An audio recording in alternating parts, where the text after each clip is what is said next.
سڵاو بینەری خۆشەویست لە دەنگی ئەمریکاوە پێخۆشحاڵین ئەو ڕووباسی توندوتیژی بەرامبەر بە ژنان لە هەرێمی کوردستانی عێراق بکەین. هەرچەندە زۆربەی کاربەدەستان باسی پێشەوە چوونی باری ژنان لە هەرێم دەکەن، بەڵام دیسانەوە راپۆرتەکان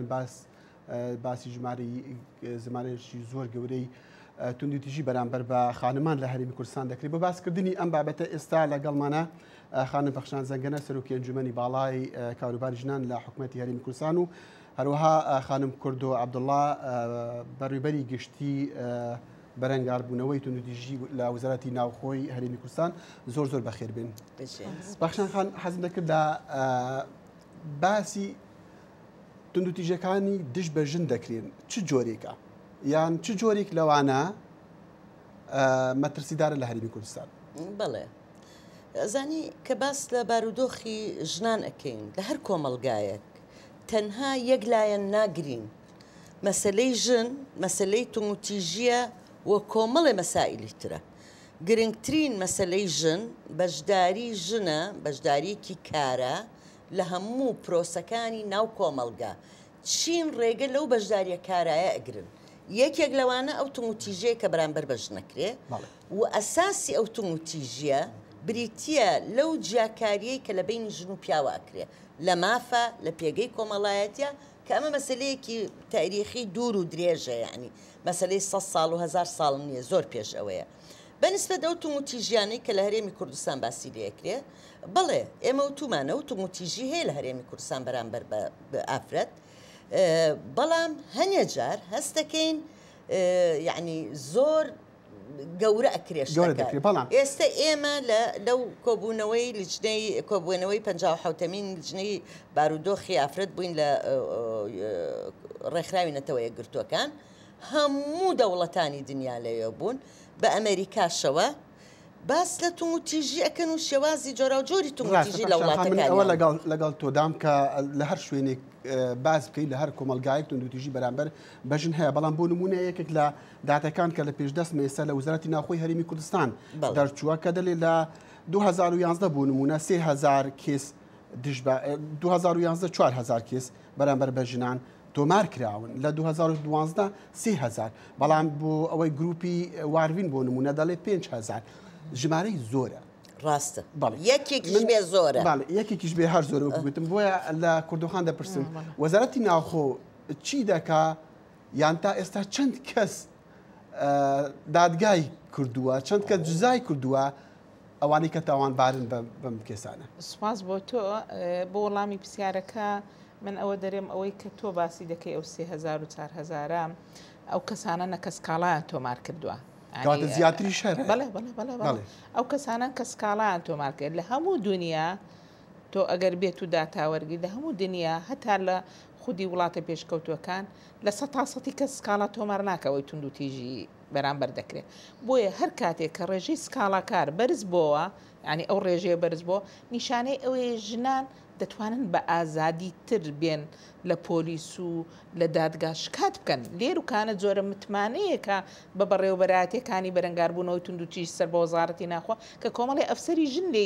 ئیش دەکا، بۆیە ئەو کەسە دێسکاڵا تۆمار دەکا. پێشتری شەر هەبووە بەو شێوەیە، یعنی ئەو توندوتیژی هەبووە، ڕەنگە زۆر زیاتری بەڵام دەباسی ئەوە دەکەین چەند کەس تاوانبار بەم کێسانە دادگا کراون یان جزا کراون. ئێمە لێرکانە دەکرێت سایدێکمان هەیە، دەکرێت ئێمە لە دوای ناونیشانی سایدەکەمان هەیە، دەکرێت بڵاو بکرێتەوە لەسەر ئەو سایدە ئەو کەسانەی کە تێدا حکم دراین، هەر لە حکومی تۆ لە حکمی هەتاتایی تێدا 20 ساڵی تێدا 15 ساڵی تێدا و حکمی ئەعدامیش تێدا، ئەوانەی کە ژنیان کوشتە بە داتا هەمانە. یعنی ئێمە هەموو ئەو داتانە لە وەزارەتی داد وەردەگرین، یعنی لەسەر سایدەکەی خۆشمان بڵاوی دەکەینەوە. ژمارەیەک هەیە لە بیرت بێ لیستەکە پێ بوو. ئێمە ئەو ژمارەیە 100 چەند؟ بەڵێ چکە تۆ حەسەب کوشتنە، چکە تو ئەوانەی کە خەڵک دەکوژن، ژن دەکوژن، خۆشبەختانە لە هەرێمی کوردستان دەکرێ برین لە ساڵانی پێشوو ئەو ڕێژەیە کە ژنی دەکوژ زۆر بە ئاسانی دەربازی دەبوو لە بەردەستی دادگا بەڵام ئێستا هەر کەسێک کە ژن دەکوژێ بە بیانوی شەڕۆف پارێزیەوە لەبەرەوەی تۆ تعدیلی قانونەکەت کردووە یەکسەر زۆر بە ئاسانی دەگیرێ و یەک ملا حەزەی تریش دەبێت زۆری ئەوانەی کە برێن بۆ نمونە لە ساڵی پار 44 ژن کوژراون ئەم ساڵ 43 ئەوای کە کوژراشن لەسەر شەڕۆف پارێزی نییە هەمووی بەداخەوە زیان بەڵێ سوڵتانە لێدانە کوشتن لەسەر شەرەفە ینی ئەوانە نەخۆی اختصابەکەم لە بەخشانخان کرد شیوەی ینی چەند جۆرێک هەن بەڵام کامەیان زیاترە لە کوردستان و کامەیان مەترسیدارە بڵێ ئەوەی مەترسیدارە طبعا کوشتنیشنە ئەوە ینی هەرچەنە ئەوە پاش ئەوەی قانونی عقوباتی عێراقی ژمارە 1969 لە هەرێمی کوردستان هەموارکرا ئێستا گرتنی ئەوانە و ینی کە ئەرێن بە دادگا زۆر ئاسانترە لە پێشدان چونکە ئێستا بە جەریمەیەکی بە تاوانێکی عادی حسابەکرێ ئەوەی کە باسی ئەتوانین بکەین و کە ئەویش مەترسیدارە هەنێ جار کوشتنی ژنە بەڵام بە ناوی ئەوەی کە خۆی کوشتووە هەنێ جار ئەوە نەفشار ئەخرێتە سەر ژن کە خۆی پەنا ئەبا بۆ خۆ کوشتن کە ئەوە قەت دروست نییە و ئێمە هەمیشە یعنی هەوڵەین ژنان پەنانە بەنەبەر ئەوە شێوازی تری توموتیژی هەیە کە زۆر بازەکرێ حتا لە وڵاتانی دەرەوە بازەکرێ مەسەلەی خەتەنەکردنە FGM کە ئەوە لە ساڵانی پێشووە ڕێژەکەی زۆر بەرز فعلەن لە هەرێمی کوردستان لەم ساڵانەی دواییە کۆمەڵێک ئیجراعات کراوە لەلایەن وەزارەتی سەحا وەزارەتی ناوخۆ وەزارەتەکانی تر کە ئێستا ئەو ڕێژەیە بەپێی دوا ئامارەکان کەم بۆتەوە هەرچەنە ئێمە هێشتا ئەمانەوێت دیسانەوە ئاماری تر وەرگرینەوە بۆی بەردەوام مراقبەی بکەین چەندە ئەبەزێ لێدان هەیە طبعاً دەرهێنان لە مەکتەب هەیە کچ بە زۆر بە شووانەیە ببوورە ئەپەخشان خان دەویست لەگەڵ کوردەخان باسی ئەو بکەم چ گرۆپێک لە خانمان چ بە جۆرەی عمر یان بە جۆرەی چین یان چ جۆرێ یان چ گرروپێکی خانمان زیاتر تووشی ئەوە دەبنکەوە و ژیان دەکرێت زیاتر ئەو بەپێ ئەو داتانەی کە ئێمە لە بەردەستمانە زیاتر ئەوەی کە دەکرێت لە مابینی 18 بۆ 30 زۆری لە شارەکان لە گوندەکانن ڕێژەکە لە گوندەکان دەکرێ برێن لە بەرۆی مەحدودە کەمترە لە قەزا و ناحیەکانی ژیانی برین ڕێژەکە تاوەکو برین لە ناحیەکان ڕەنگە حەسەب نسبەی دانیشتوان بەرزتر بێ و بۆ پاراستنی چکە تەقالی دوشتەکان لەوێن زیاتر خەڵک متعلقە بەوەوە و بەڵام لە شارە گەورەکان لە هەموو شوێنەکان هەیە بەڵام قسە بۆ نمونە ناوچەیەکی وەکو کە گەرمیانمان هەیە مەسە ساڵی پار یەک ژنی لێ کوژراوە بەحساب ناوچەیەکی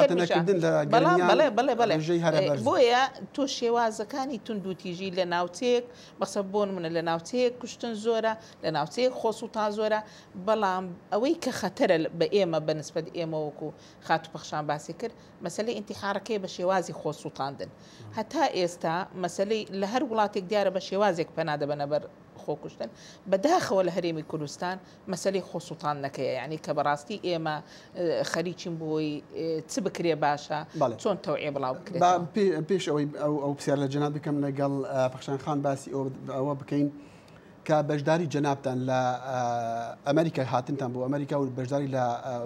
کۆنفرانسی نەتۆ یەکگرتووەکان سەبارەت بە ژن چۆن بوو ئەگەر بە کورتی بۆم باسکەین طبعا ئەمە خۆتان نەزان 57مین کۆبوونەوەی لیژنەی بارودۆخی ژنان بوو لە کوردستان ئێمە و کۆنجومەنی باڵای کاروباری خانمان ئەمە دووهەم ساڵە بەشداریەکەین لە هی 56 کۆبوونەوەی 56 بەشداری ماکرم ساڵش لێ 57 وەکو وەفدی حکوومەتی هەرێمی کوردستان هاتووی لەو کۆبوونەوەیان بەشداریەکەین کۆبوونەوەکان بە حەقیقەت باش ڕۆی و لەو کۆبوونەوانە ئەبینی هەموو وڵاتانی دنیا باس لە توموتیژیەکەن بۆ نمونە ڕۆژی 6 مانگ بوو لەوێ باس کرا کە سەرۆک ئۆباما بۆ سبەینێ استراتیجی بەڕەنگاربوونەوەی توموتیژی ئیمزاەکە لە ئەمریکا بەڵام لە وڵاتانی بەخشن خان حەز دەکەم باسی ئەوە بکەم کە لە ئەمریکا تو باسی توموتیژی بەرامبەر بە ژن یان بەرامبەر بە ئافرەت بەرامبەر بە خانمان دەکەی سیرکردنی خانمێک بە شێوەیەکی ناشرین لێرە حساب دەکرێت بە توموتیژی ئەوە ینی باس حەزەکەم ئەوە باش بووم دێ لە وەزارەتی ناوخۆ ئێوە چی دەکەن بۆ ئەوەی کارمەندان پۆلیس دادوەران ئاگاداری ئەو وەزع بن و باش ئیشی خۆی بکەن بۆ ئەوەی توندوتیژی بەرامبەر بەژن کەم ببتەوە یان تێگەشتنێک هەبێ بۆ ئەوەی چارەسەری ئەمە بە کورتی مەفهومەکە دەدەینێ ئێمە لە 2007 بەڕێوەبەراتەکان دامەزراوە بۆ ئیمساڵ ژمارەی بەڕێوەبەراتوویەکان و نووسینگەکان بۆتە 26 ساڵی لە 2007 دوو بەڕێوەبەراتی و 4 نووسینگە بوو ئێستا بۆتە 6 بەڕێوەبەراتی و 26 نووسینگە ئەوەی کە ئێستا ئێمە استراتیژی وەزارەتی ناوخۆ ڕاهێنانی ئەفسەرانی ژنە بەرزبوونەوەی ڕێژەی ژن لەو دام و دەستگانەی ئێمە کە کاری تێدا دەکا کە زۆر ئەساسە پێمان وایە چونکە ئەو کاتی ژنەکە زۆر بە ئاسانی دەتوانی لە لای ئەفسەرێکی ژن سکاڵا تۆمارکە هەوڵمان داوە هەش بەرپرسی ئەو نووسینگانە بکەین بە ژن ڕامان هێناون هەندێکیان هاتون بۆ ئەمریکا دەورەیان دیتوە لەو ئەفسەرانە و پلانێکی استراتیژیمان هەیە لەگەر UNDP بۆ ماوەی 4 ساڵ چۆن بەرەنگاری توندوتیژی بینەوە پلانەکە زۆر بەجێیە و هەوڵی دا وەزارەتی ناوخۆ بودجەیەکی بۆ تەرخان کردووە لەو بودجەیە بۆ سەرجەم نووسینگە و بەڕێوەبەراتیەکان کە چۆن بتوانین بەرەنگاری توندوتیژی بینەوە یعنی متمانەی خەڵک بەدام و دەستگاکان و هەوڵ دەدەین ئەو ژمارەی ڕقەمانەی هەمانە بە شێوەی بەرفراوان بڵاومان کردوەوە لە سەرجەم شوێنەکە بۆی خەڵک لە ڕگای ئەو ژمارانەوە پەیوەندیمان پێوە بکەن و تەوعیەش وشیارکردنەوە بەلای ئێمە و وەزارەتی ناوخۆ زۆر ئەساسە بە هاوکاری ئەنجومەنی باڵای خانمان و ڕێکخراوەکانی ناحکومی NGOەکان توانیمانە بۆی کۆمەڵی سیمینار و وەرکشۆپ و ئەوانە بکرێ چونکە دەبێت بە تەوعیە بکرێ ڕاستە یاساکە هەیە یاسای بەرەنگاربوونەوەی توندوتیژی خێزانی هەیە بەڵام دەبێت تەوعی لەگەڵ بەڵام ڕێگریش هەیە حەز دەکەم خان پێم بڵێ ئێوە خانمان لە کوردستان و لە حکوومەتی هەرێمی کوردستان چ ڕێگرێک دەبینن چی ڕێگر لە پێش ئێوە بۆ ئەوەی ئەو خانمانە تووشی بەر لەوە حەزەکەم ئێمە چی کراوە حکوومەتی هەرێم چی کردووە بۆ ئەوەی کە ئەو تومتیژیە کەم بێتەوە بەرەو نەهێشتنی من دەزان پەرلەمانی هەرێمی کوردستان یاسایەکی استراتیژیەتێکی حکوومەتی هەرێمی کوردستان هەیە کە ئەنجومەنی وەزیران لە 19 سپتەمبەری 2012